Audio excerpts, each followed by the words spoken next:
ఎన్నికల కోరులో భారతీయ జనతా పార్టీ దాదాపు ఇప్పటివరకు మనం 32 వార్డులో మా అభ్యర్థులు పోటీలో వాళ్ళ నామినేషన్ పత్రాలు సమర్పించడం జరిగింది.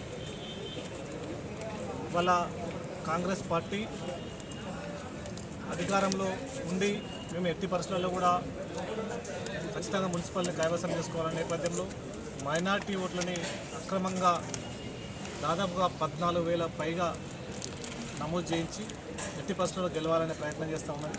అయినప్పటికీ కూడా వాళ్ళకు అభ్యర్థులు లేని పరిస్థితుల్లో వాళ్ళ మిగతా పార్టీల అభ్యర్థుల మీద ఆధారపడి వెతికి వలవ పెట్టి అభ్యర్థులను ఎంచుకొని ఇవాళ కాంగ్రెస్ పార్టీ అభ్యర్థులని బరిలో దింపడం జరిగింది.